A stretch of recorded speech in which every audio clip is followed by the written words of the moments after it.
प्रिय साथियों, एक बार फिर आपका स्वागत है।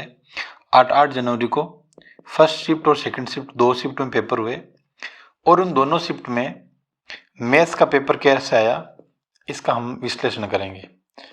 जब हमने कल गणित के पेपर का विश्लेषण किया तो एक चीज़ हमें पता चली कि कुछ टॉपिक हैं जो बार बार रिपीट हो रहे हैं और आज ये चीज़ 100 में से 100% प्रूव हो गई कि वही टॉपिक से सवाल रिलेटेड बार बार आ रहे थे।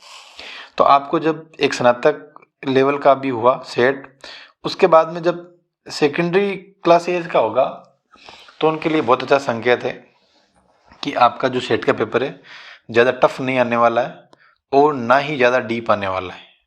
और मैथ्स के लिए मैं बताता हूँ, वो अगर आप पढ़ोगे तो आपके लिए सर्वश्रेष्ठ रहेगा, उनसे बाहर आने की कोई उम्मीद नहीं रहेगी। क्योंकि हमने पीछे 1-2 टॉपिक पढ़े थे, उनसे रिलेटेड सवाल देखे और आज भी देखे। हालांकि 1-2 सवाल हो सकते हैं मैथ्स कैसे आए जो आपको समय लगेगा, बाकी एक भी क्वेश्चन ऐसा नहीं था।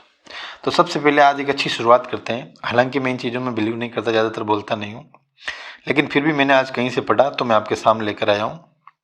ये लाइन्स क्या कह रही है, अगर ये लाइन्स आप अपने जीवन में उतार लोगे तो मैं गारंटी से कहता हूँ और 100% कहता हूँ कि आपके कभी भी जीवन में कोई समस्या नहीं आएगी। आप बहुत अच्छे नंबर लाओगे और आपका सिलेक्शन तय है। ये इसको आप अलग अलग पंक्तियों में व्यवहारिक रूप से भी पढ़ सकते हो। ये कह रहा है कि हिरण की रफ्तार तकरीबन 90 किलोमीटर प्रति घंटा और शेर की रफ्तार 58 किलोमीटर घंटा होती है। मतलब ये कह रहा है कि हिरण की रफ्तार ज़्यादा होती है, शेर की रफ्तार कम होती है। लेकिन इसके बावजूद भी अक्सर हिरण शेर का शिकार हो जाता है। क्यों? कि शेर की रफ्तार कम होने के बाद में वो हिरण का शिकार कर लेता है। ऐसा क्यों? क्योंकि हिरण को यकीन होता है और उसको दिमाग में एक चीज़ रहती है कि हावी रहती है कि वो शेर से कमज़ोर है, और यही कोप उसे पीछे मुड़कर देखने पर मजबूर करता है। उसे लगता है कि मैं कमज़ोर हूँ। हम जब भी पढ़ते हैं, पढ़ते पढ़ते घबरा जाते हैं। तो घबराना नहीं, जब भी पढ़ना है तटस्थ होकर मेहनत करके पूरी चीज़ का निचोड़ निकाल कर पढ़ो आप, कंप्लीट क्वेश्चन को करके। जिस तरह हिरण पीछे देखता है, आपको पीछे नहीं देखना है, आपको अपनी रफ्तार को आगे रखना है। और हिरण का जब पीछे देखता है उसका हौसला और रफ्तार दोनों कम हो जाते हैं। और आप भी ये ध्यान रखोगे, जब पीछे मुड़ कर देखोगे तो कुछ कहीं ना कहीं आपकी कमी आएगी। इसलिए आप खुद पर यकीन रखिए, पीछे मुड़कर मत देखिए, आप अपनी मेहनत पर अडिग रहिए। और आपका साथ कोई दे या नहीं दे, यकीन रखिए आपकी क्षमताओं पर अगर आपको यकीन है तो आप स्वयं ही अपना साथ दोगे। अगर इन पंक्तियों को आपने अपने जीवन में उतार दिया तो 100 में से 100% मैं कहता हूं कि आपकी सफलता में कभी किसी भी प्रकार की समस्या नहीं आएगी। चलो, बहुत बहुत धन्यवाद, आपने सुना। अब हम पढ़ते हैं पासे से रिलेटेड सवाल। देखो, सबसे पहले सवाल कह रहा है, एक पासे की 2 विभिन्न स्थितियां नीचे दिखाई गई है और आपको 5 के विपरीत फलक बताना है। कौन सा विपरीत फलक बताना है? दिखाना है कि 5 के विपरीत फलक कौन सा है। तो सबसे पहले तो आपको ये ध्यान रखना है, पासे से रिलेटेड बहुत जल्दी हम एक वीडियो बनाने वाले हैं, बहुत जल्दी। रीजनिंग हम पूरी कंठस्थ पढ़ेंगे हम। और जब भी पासे से रिलेटेड सवाल पढ़ते हैं तो हम ये प्रयास करते हैं कि सब जो पासे 2 देखते हैं, एक पासा प्रथम होता है, एक पासा द्वितीय होता है, और इनकी हम तुलना करते हैं, पासा फर्स्ट और सेकंड, और तुलना करके ये देखते हैं कि कितने अंक समान आते हैं। इन दोनों पासों में देखोगे तो आप एक अक्षर है 2, तो इसमें भी है और इसमें भी है। ये पासे आने के बाद में आपको क्या करना है, जैसे घड़ी घूमती है ना, ऐसे घूमना है। तो आप देखोगे 2 के बाद में कितना आया, 4, और 4 के बाद में कितना आएगा, 1।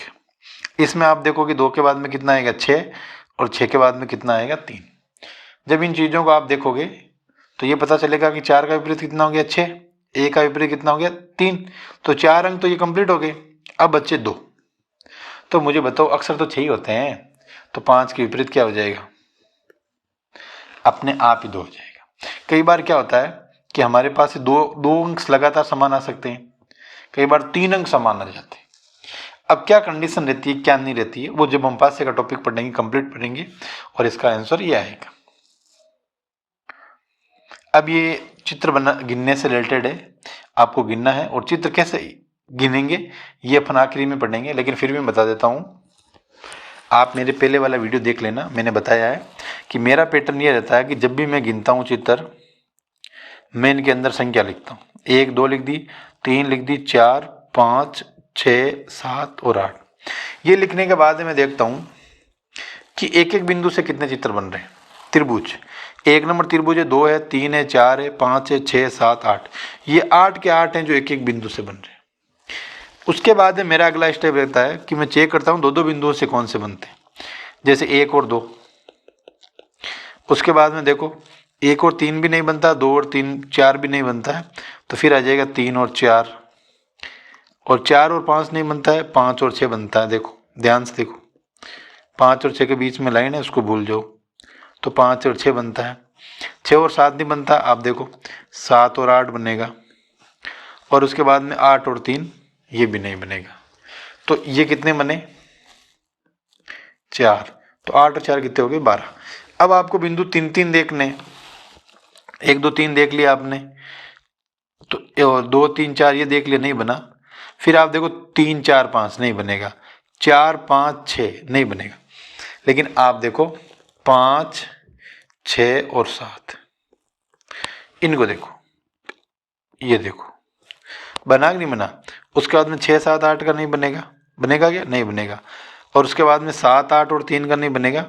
लेकिन फिर एक और बनेगा, आप ये देखो 7 3 और 4 का बनेगा, ठीक है कि नहीं है। और उसके बाद में 3 4 और 5 का नहीं बनेगा, और 4 5 6 का भी नहीं बनेगा, और 5 6 7 का तो वापस आ गया। तो कितने हो गए? 8 4 12 और 2 14। अब देखो आप इसमें 4 4 बिंदु, 3 3 बिंदु ले लिए, अब आप 4 4 बिंदु लो। ये 4 बिंदु लोगे नहीं बनेगा, तो आप ये लो 3 4 5 ये लो। इसको ध्यान से देखो आप, ये देखो बना कि नहीं बना। तो 3 4 5 और 6, इसके अलावा इन बिंदुओं को लोगे तो कभी साथ 4 4 का नहीं बनेगा। एक ये जरूर और बनेगा। तो ये तो हमने 3 बिंदुओं से ले लिया, 4 है नहीं, तो टोटल कितना हो गया? 1। अब आप इनको काउंट करो, 8 4 कितने हो गए? 12, 12 और 2 कितने हो गए? 14, 14 और 1 कितने हो गए? 15। मेरा ये पैटर्न है, मैं इस प्रकार फाइंड आउट करने का प्रयास करता हूँ। आप कैसे फाइंड आउट करते हो ये ज़रूर मुझे बताना, ठीक है। तो मैं कैसे काउंट करता हूँ, इनको नंबर लगाकर आप इसे लगाकर चेक कर सकते हो, ठीक है। ये ऐसे सवाल बनता है, मैंने ये चित्र बनाया तो आपको ऐसे बता देता हूँ, आप इसमें नंबर लगा लो। यहाँ से 1 2 3 4 5 6 7 और 8। ये सवाल मैथ्स का भी है और रीजनिंग का भी है। जब ये सवाल करो तो हमें एक फॉर्मूला होता है मैथ्स में, वो फॉर्मूला होता है बोर्ड मास का। इस बोर्ड मास में बी का मतलब ब्रैकेट होता है, ओ का वैल्यू कुछ नहीं होती, ये होता है डिवाइड, ये होता है मल्टीप्लाई, ये एडिशन और ये सबट्रैक्शन। इस प्रकार को इसको सरल करना है। सबसे पहले सवाल है उसको आप लिखो, ये मैं लिख रहा हूँ। लिखने के बाद में आपकी अगली ड्यूटी रहेगी कि ये कह रहा है कि जहाँ प्लस है वहाँ पर आपको क्या लिखना है? गुणा। तो ये प्लस था, मुझे यहाँ क्या लिखना है? गुणा। और जहाँ भाग है वहाँ मुझे क्या लिखना है? प्लस। यहाँ भाग है, यहाँ मुझे लिखना है प्लस। और उसके बाद में कह रहा है जहाँ मल्टीप्लाई है वहाँ पर आपको क्या लिखना है? माइनस। यहाँ माइनस लिखना है। और जहाँ माइनस है वहाँ आपको क्या लिखना है? डिवाइड। अब इसको नई संख्या जो बनेगी 124 plus 32 divide by 8 multiply by 2 subtraction by 11। तो आप सब जानते हो कि जब भी हम सवाल करते हैं सबसे पहले हम करेंगे डिवाइड, जहाँ होगा इसको सरल करेंगे। तो मुझे बताओ 32 में 8 का भाग देंगे, कितना आएगा? 124 प्लस 4 इंटू 2 माइनस 11। इसके बाद में आप इस चीज़ को भली भांति समझ रहे हो, ब्रैकेट है नहीं, डिवाइड हो गया। अब आप क्या करोगे? मल्टीप्लाई। 4 को 2 से मल्टीप्लाई करोगे, कितना आएगा? 8। 124 प्लस 8 माइनस 11। उसके बाद में आप सब जानते हो आप क्या करोगे? एडिशन। और 124 में आप 8 जोड़ोगे तो कितना आएगा? 132। और 132 में से आप क्या घटाओगे? 11। तो बताओ कितना आंसर आएगा? ये आंसर आ गया। बोर्ड मास का ये सवाल है, कई बार क्वेश्चन में आ जाता है। आपको इसको आधार मानते हुए ही करना हमेशा, बहुत अच्छा रहेगा। देखो साधारण ब्याज का सवाल है तो वैसे ही दिक्कत वाली बात नहीं है। साधारण ब्याज की एकदम पैरेलल चलती है। क्या चलती है? जैसे मान लो 1 वर्ष का ब्याज अगर 80 रुपये है तो मुझे बताओ 2 वर्ष में कितना हो जाएगा? 80 को 2 से गुणा कर दो 160। अगर ये पूछे 3 वर्ष में कितना होगा तो ये 240। अगर ये पूछे 4 वर्ष का ब्याज कितना होगा तो 320। अगर ये पूछे 5 वर्ष का ब्याज कितना होगा तो ये हो गया 400। मेरे कहने का मतलब ये है, ये क्रमागत रूप से कंटिन्यू बढ़ता है, इसमें कोई ज़्यादा उलटफेर नहीं हो रहा है। तो ये कह रहा है 5 वर्ष में 20% बढ़ रहा है, ठीक है। तो मूलधन है मतलब 100%, मूलधन 100% के बराबर कब होगा? तो मुझे बताओ जब 5 वर्ष में 20% बढ़ रहा है तो 10 वर्ष में कितना बढ़ेगा? ये 40%। और 15 वर्ष में कितना बढ़ेगा? ये 60%। 20 वर्ष में कितना बढ़ेगा? ये 80%। और 25 वर्ष में ये कितना बढ़ेगा? 100%। आपको 100% ही ज्ञात करना है तो आंसर क्या आ जाएगा? डी। बोलो बात समझ में आई कि नहीं आई? बहुत इजी सवाल है और अच्छा सवाल है, ऐसे सवाल हमें करने चाहिए। अब देखो आगे वाला सवाल, ये औसत से जुड़ा हुआ सवाल है, लेकिन औसत से जुड़े होने से के अलावा इसमें एक चीज आती है, सम संख्या। सबसे पहले संख्याओं के बारे में आपको जानकारी होनी जरूरी है कि सम संख्या क्या होती है, विषम संख्या क्या होती है, अभाज्य संख्या क्या होती है और भाज्य संख्या क्या होती है। ये पेपर सोल्व कराने का मेरा टारगेट यही है कि आप पेपर नहीं करें, न केवल पेपर करें बल्कि इस प्रकार के सवाल आने में अधिकतम डाटा आपके क्लियर हो जाए। बाकी आंसर की तो आप कहीं से भी देख सकते हो, बहुत सारे कोचिंग वाले वीडियो भी डालते हैं, वीडियो नहीं तो पीडीएफ तो लगभग सब डालते हैं, और डालते नहीं तो आप भी कहीं कहीं से मिल जाती। सम संख्या वो होती है जिन संख्या में 2 का भाग पूरा पूरा जाता है, और जिसमें 2 का भाग पूरा पूरा नहीं जाता है वो क्या हो गई? विषम संख्या। और अभाज्य संख्या वो होती है जिसमें केवल और केवल संयम का भाग जाता है, केवल और केवल संयम का भाग जाता है, इसके अलावा नहीं जाता है। सबसे छोटी संख्या 2 होती है, 3, 5, 7, 11, ये सारी अभाज्य संख्या। और भाज्य संख्या तो आप जानते ही हो। इनके अलावा एकमात्र संख्या 1 है जो न तो भाज्य और न अभाज्य। तो इन संख्याओं के बारे में आपको थोड़ा डाटा जानकारी देने के लिए मैंने प्रयास किया है, आप समझ भी गए होंगे। अब आप आगे पढ़ो। 320 से 350 के मध्य की सम संख्याओं का औसत ज्ञात करना है। तो मैं ये आपको सवाल नहीं बताऊंगा, ना ही आंसर बताऊंगा, हालांकि आंसर इसमें लिखा हुआ है। सबसे पहले तो आपको औसत के बारे में जानकारी होनी चाहिए। औसत ये कहता है कि जो भी हमें राशियां दी हुई है उन राशियों का आप योग करो। क्या करो? योग। और जितनी संख्या है योग में उसका उसमें क्या करना? आपको भाग देना। तो देखो 320 के बाद में 322 आ गई, 324 आ गई, 326 आ गई, 328 आ गई, 330 आ गई, 332, 334, 336, 338, 340, 342, 44, 46, 48, ये सारी संख्या आ गई।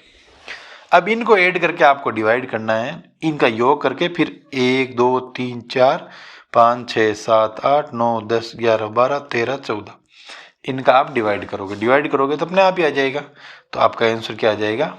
सी। ये आपको ध्यान देना है। 1 नंबर सवाल है, क्या कह रहा है वो आपको ध्यान से देना है। देखो ये आय की तुलना कर रहे हैं। जब भी आपके आय से रिलेटेड सवाल आए तो हमें क्या करना है? ये लिख देना है। ये एक्स वाई और जेड की तुलना कर रहा है तो हमने एक्स वाई जेड लिख दिया। ये क्या कह रहा है? एक्स की आय वाई की आय से 10% अधिक है, मतलब जो एक्स की आय वो वाई से अधिक है, तो मतलब ना तो इनकी आय मान सकते हैं ना इसकी, तथा वाई की आय जेड की आय से 20% कम है। देखो एक्स की आय तो वाई से कम है, वाई की आय जेड से कम है, मतलब जेड मुख्य है और हमें इनकी आय माननी है। हम एक से मान के भी कर सकते हैं, लेकिन मैं मान रहा हूं कि मानना कि इसकी आय कितनी है 100, ये मैं मान रहा हूं, आप भी मान सकते हो। बहुत इजी सवाल होता है, जब आय से रिलेटेड, प्रतिशत से रिलेटेड सवाल आता है तो आप 100 मान लिया करो। आप x मानोगे तो भी हो जाएगा। अब ये कह रहा है कि जो y की आय है वो z की आय से 20% कम है, तो मुझे बताओ 100 का 20% कितना होता है 20, और कम है तो 100 में से आप जब 20 घटाओगे तो कितना आएगा, 100 में से हम जब 20 घटाएंगे तो आएगा 80। उसके बाद में कह रहा है x की आय y की आय से 10% अधिक है, तो मुझे बताओ 80 का 10% कितना होता है 8, तो ये कितनी आ गई 88। अब आपको इनको सरल करना जितना होता है, तो मैं तो इसको सरल करता हूँ। क्या कर रहा हूँ, सबसे पहले 2 का भाग देता हूँ, 44, 40, 50, फिर 2 का दे देता हूँ 22, 20 और 25। मुझे बताओ और कहीं भाग जाता है क्या, शायद नहीं जाता। तो क्या कहीं कैसा उत्तर है क्या इसमें, बोलो बात समझ में आई कि नहीं आई। जब भी आपको आय से रिलेटेड सवाल आए, प्रतिशत से रिलेटेड सवाल आए, आप उनमें 100 को आधार मानकर ज़्यादा से ज़्यादा प्रयास करें। हमारा सवाल 99% सोल्व हो जाएगा। आगे सवाल, ये सवाल इतना तगड़ा है और इतना अच्छा है कि कई जने तो समझ ही नहीं पाते, और कई जने समझ पाते हैं तो ढंग से देख नहीं पाते। देखो करते हैं। ये कह रहा है कि आयताकार मैदान है, चलो ये मैंने आयत बना दिया। देखो आयताकार ही मानना आप इसको, आयत में क्या होता है प्रत्येक एंगल 90 डिग्री का होता है, ठीक है। उस आयताकार मैदान का क्षेत्रफल कितना है 300। हम जानते हैं आयत का क्षेत्रफल क्या होता है लंबाई इंटू चौड़ाई, और ये कितना बता रहा है 300। अब उसके बाद में ये क्या कह रहा है, इसके विकर्ण की माप 25 मीटर है। ये विकर्ण है कितना है 25 मीटर। आपको क्या ज्ञात करना है, इस मैदान का परिमाप ज्ञात करना। मुझे बताओ आपको परिमाप कब ज्ञात होगा, जब आपको इसकी भुजा, इसकी भुजा, इसकी भुजा, इसकी भुजा, चारों भुजाओं का मान होगा। चारों भुजाओं का मान नहीं तो कम से कम लंबाई, आयत में आमने सामने की भुजा बराबर होती है, इन ये बराबर हो गया तो हमारा समाधान हो जाएगा। तो हमें इसका मान निकालना है। मान निकालना तो आप ये समझ रहे हो, जब ये 90 डिग्री का है तो ये आपके लिए क्या हो गया कर्ण का मान, क्या हो गया कर्ण। तो आप मुझे बताओ, ये इसको मैं लिख रहा हूँ कर्ण का स्क्वायर बराबर आधार का स्क्वायर प्लस लंब का स्क्वायर, ठीक है। आधार को आप बेस कह दो, कोई दिक्कत नहीं, ताकि हम इससे सरल हो जाएगा।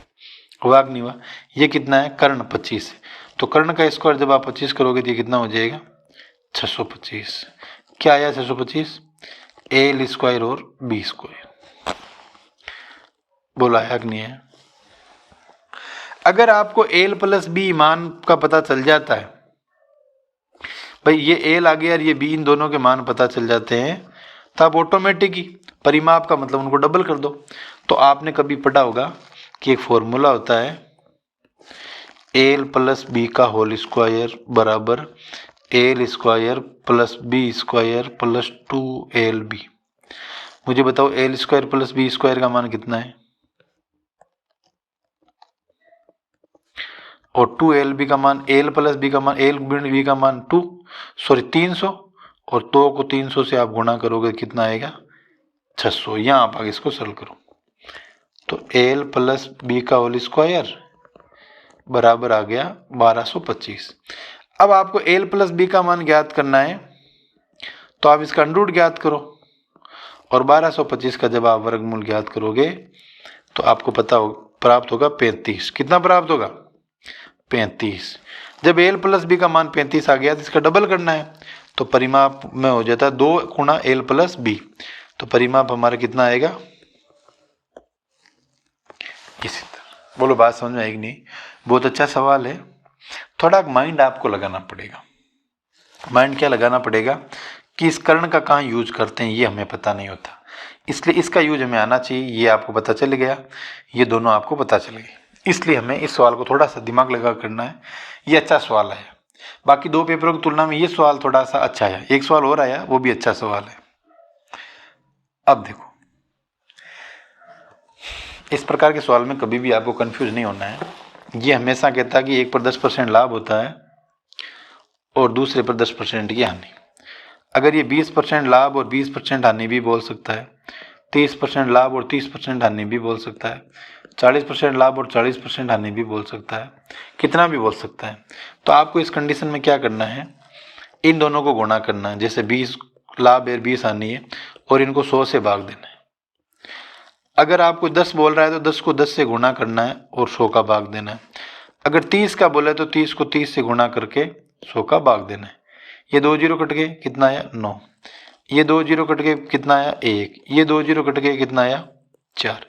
और ये सारी चीजें हैं, ये सब है हानि।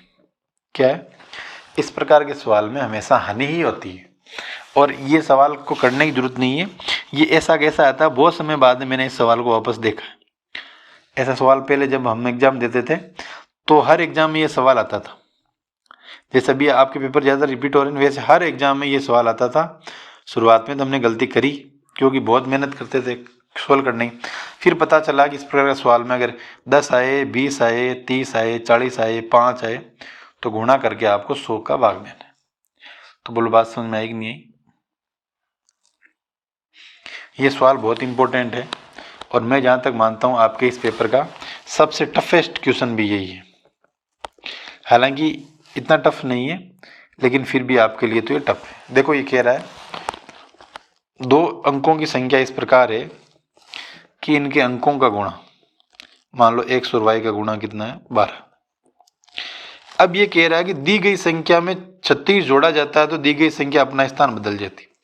तो आपको इसको नहीं ध्यान रखना है, हमेशा एक चीज ध्यान रखनी है, जब भी 2 अंकों की संख्या बोले तो 2 अंकों की संख्या ये होती है और इनमें जब हम 36 जोड़ देते हैं तो ये क्या कर लेता है, अपना स्थान चेंज कर लेता है। क्या कर लेता है, चेंज कर लेता है।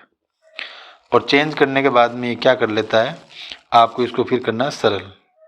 ठीक है, और सरल आप इसको करोगे तो 36 बराबर 9y माइनस 9x।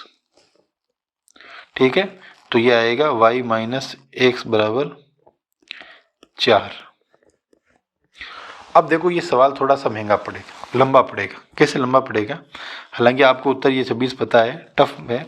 मैंने यहाँ तो बताया आपको संख्या का गुणा कितना है 12 और यहाँ संख्या की ये बाकी बता दी मैंने आपको, y माइनस एक्स बराबर कितना है 4। अब हमें x और y का मान निकालना है, दी गई संख्या बराबर है। ठीक है ना, तो किस संख्या के बराबर है, तो ये हमें जब करना है तो सबसे पहले हमें x प्लस वाई निकालना पड़ेगा। अब बोलोगे भी सर आप x प्लस वाई कैसे निकालेंगे, तो आप हमेशा ध्यान रखना x प्लस वाई हमें निकालने के लिए क्या करना पड़ेगा, इसका स्क्वायर करना पड़ेगा। क्या करना पड़ेगा, इसका वर्ग करना पड़ेगा। आप इसको इधर भी ला सकते हो, कोई दिक्कत वाली बात नहीं है। इनका करना पड़ेगा,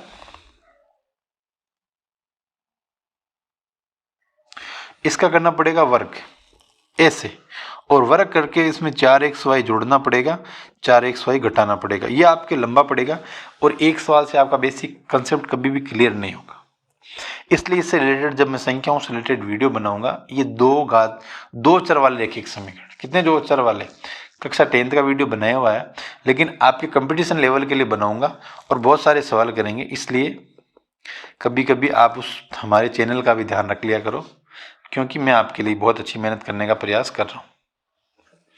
ये भी इतना सवाल है आप मान के चलोगे, इसको मैं कराऊंगा क्योंकि बहुत अच्छा सवाल है। देखो ये कह रहा है एक समबाहु त्रिभुज और एक आयत का परिमाप। अब आप जानते हो समबाहु त्रिभुज में सभी भुजा समान होती है, तो हम इसको लिख देते हैं 3 भुजा। और आयत का परिमाप आप सब जानते हो, आयत का परिमाप ये होता है, इनका योग कितना है 90। इसके बाद में ये कहता है कि क्षेत्रफल और आयत के क्षेत्रफल और इसमें संबंध होता है r बराबर टी स्क्वायर का, ये बहुत काम आएगा। उसके बाद में ये क्या कह रहा है कि आयत की भुजाओं का इनका अनुपात कितना है 1:3। तो मैं क्या कर देता हूं, यहां तो लिख दिया 3 भुजा और यहां मैं क्या कर रहा हूं, ये लिख कर रहा हूं 2x प्लस 3x बराबर कितना आ गया 90। अब आप एक चीज यहां ध्यान रखो, ये r का मान क्या बता रहा है, आयत का क्षेत्र, और आयत का क्षेत्रफल बताओ मुझे क्या होता है, लंबाई इंटू चौड़ाई। और लंबाई इंटू चौड़ाई को अभी अपन ने क्या लिखा, x और 3x। अब इसमें t का मान होता है समबाहु त्रिभुज, √3/4 भुजा स्क्वायर ये होता है, और ये टी स्क्वायर कह रहा है, इसका मतलब इस पूरे का स्क्वायर। हमें सबसे पहले इस पूरे स्क्वायर को हटाएंगे, इसके मतलब यहाँ √ लगाएंगे, तो आपका यहाँ तो √3 आ गया, और ये एक्स स्क्वायर था ये बाहर निकल कर x हो गया, तो आपके √3/4 और भुजा का स्क्वायर बचा। अब इसको आपको सरल करो, ये √3 नीचे आएगा, √3x, ये √3 नीचे आ गया, और ये 4 चला गया ऊपर, तो ये कट गए, तो यहाँ आया आ गया 4x। कितना आया? एक नहीं, सॉरी, हाँ, ये √x² पे x लगा, तो ये आया कि नहीं आया? तो ये आप जब इसको सरल करोगे तो ये आएगा 2x। कितना आएगा? तो भुजा का मान आपके कितना आएगा? 2x। आपको ये चीज ध्यान रखनी है, भुजा का मान कितना आएगा? 2x आएगा, और 2x आएगा। इसके बाद में आप इसको यहाँ रख दो। सबसे पहले आपको यहाँ रखा 4x, और 4x में आपने इसको किया, तो यहाँ आपके 4x² आया, और 4x² का आपने वर्गमूल निकाला तो आपके कितना आया? 2x। कितना आया? या फिर आप इसका स्क्वायर करोगे तो √3 से हट जाएगा, तो 3 आ जाएगा, ठीक है कि नहीं? तो ये आ गया 2x, और जब इनको जोड़ोगे तो ये हो गया 10x = 90, x का मान कितना आएगा? 90। तो इनका अनुपात आप चेक करोगे तो 1:3 है, तो x:3x, तो 9 आ गया 27। कितना आएगा? तो बड़ी भुजा का मान कितना आएगा? 27। इसको आपको एक बार फिर वापस चेक करना है, और आप समझोगे तो आपके डाटा यहाँ से कोई दिक्कत नहीं आएगी, एकदम क्लियर हो जाएगी, ठीक है कि नहीं? क्योंकि हमें ये 3 भुजा पूरी का मान जब हम निकालेंगे तो ये ऑटोमेटिक हमारे को कितना मिलेगा? 3x मिलेगा, ठीक है कि नहीं? ये हट गया यहाँ पर, √3x² है जी, ठीक है। फिर ये √ से तो √ कट जाएगा, और x² यहाँ पर रह गया, तो ये अपने आप इसका हट जाएगा।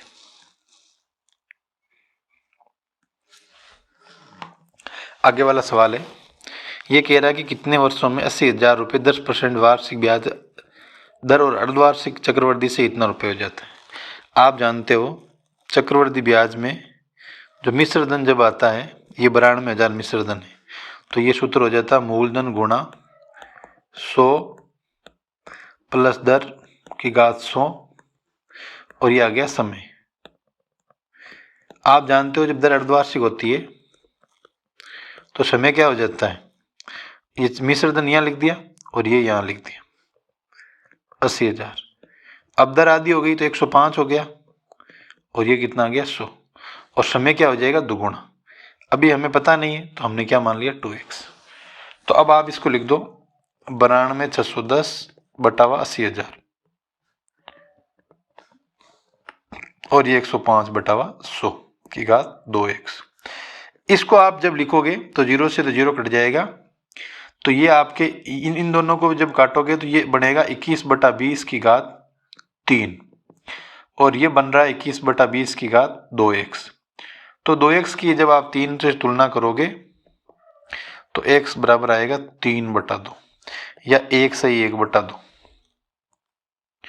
ये डी इसका आंसर आएगा। आप ब्रांड मिक्सड का वर्गमूल ज्ञात करके देखना या घनमूल ज्ञात करके देखना, इस प्रकार ये चीजें आएगी और कोई दिक्कत नहीं आएगी। अगला सवाल ये कह रहा है कि ये सुधीर और ये संजय, इनके आयु का अनुपात 4 है, तो मैं मान लेता हूँ 4x और 5x। ये कह रहा है कि 5 वर्ष बाद, ये लो भाई, तो ये कह रहा है कि इन दोनों में 5 वर्ष बाद में जो आयु का अनुपात है वो हो जाता है 5 और 6। अब आप इनको सरल करने के लिए गुणा कर दो, तो मैंने यहाँ कर दिया 6, 4x + 5 बराबर 5, 5x + 5, इसको गुणा किया 24x प्लस 30, 25x प्लस 25। ये 24x आप उधर भेज दोगे और इस 5 को आप इधर भेजोगे तो आपके x का मान कितना आएगा? 5। कितना आएगा? 5। और 5 आएगा x का मान, तो आप ये 5 चौक 20 और 5 कितने हो गए? 25। कितना आएगा? x का मान कितना आएगा एक बार और चेक कर लो आप। सुधीर की वर्तमान आयु पूछ रहा है ये, तो 5 आएगा। आप खुद इसको मल्टीप्लाई कर लेंगे बोले 4x प्लस 5, 5x प्लस 5, 5/6। और सुधीर की वर्तमान आयु पूछा, ना कि ये संजय की। तो सुधीर में ये आ जाएगा, x का मान आएगा, इधर भेज दिया 5। तो आप देख लो, खुद ही अंदाज लगा लो। वर्तमान आयु पूछ रहा है, ना कि 5 वर्ष बाद में पूछ रहा है। ठीक है, तो वर्तमान आयु 20 वर्ष आ जाएगी। कितनी आ जाएगी? 20 वर्ष। इसको 4 से आप मल्टीप्लाई कर दो, क्योंकि वर्तमान आयु ये है। और 5 वर्ष बाद पूछेगी तो आप 25 हो जाएगी। कोई समस्या नहीं, तो आपको टेंशन लेने की जरूरत नहीं। प्रश्नों को थोड़ा सा हमें समझना है। बहुत अच्छा सवाल है। गणों की बात कर रहा है। 125 गणों में काटा, तो हमें पता होना चाहिए घन का 5 का क्यूब कितना होता है? 125। तो हमारी प्रत्येक साइड कितनी हो गई? 5। अब ये इनके फॉर्मूले, अगर कभी भी 3 फलक रंगीन का पूछे तो आप मानना कि 8 उत्तर आएगा। जब 2 फलक रंगीन का पूछे, जब 3 फलक, ये इनके सूत्र है जो मैंने आपको लिखे ताकि आपको याद करने में दिक्कत नहीं आए। और ये पूछ रहा है एक सतह का, तो ये सूत्र होता है यहाँ 5 - 2 का स्क्वायर गुणा 6। और ये आ गया 5 में से 2 गए 3 गुणा 6। और जब 9 को 6 से गुणा करोगे तो कितना आएगा? डी आंसर आ जाएगा। क्या आएगा? डी। ये जल प्रतिबिंब और दर्पण प्रतिबिंब है, कल ही मैंने आपको बताए थे। आप पुराना वीडियो देखना, और उसमें मैंने पूरा कंप्लीट आपको विद शॉर्ट ट्रिक्स के माध्यम से बताए हैं। कोई दिक्कत नहीं आनी चाहिए।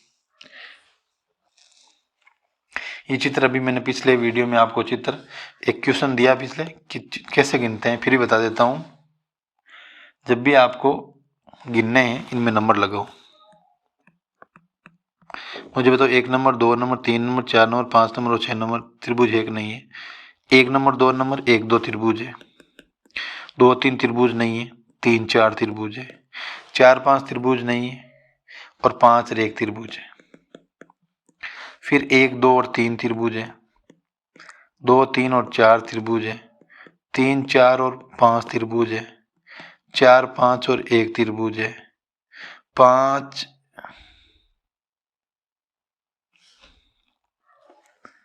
ठीक है ना, 6 भी तो त्रिभुज है। 6 आ गए, 5 6 ठीक है, 5 6 त्रिभुज। 3 4 नहीं, देखो 1 2 त्रिभुज, हाँ 3 4 है। 4 5 नहीं, 5 6। 1 2 3 आ गया, 2 3 4 आ गया, 3 4 5 आ गया, 4 5 6 आ गया, 3 6 1 आ गया, 3 5 6 1।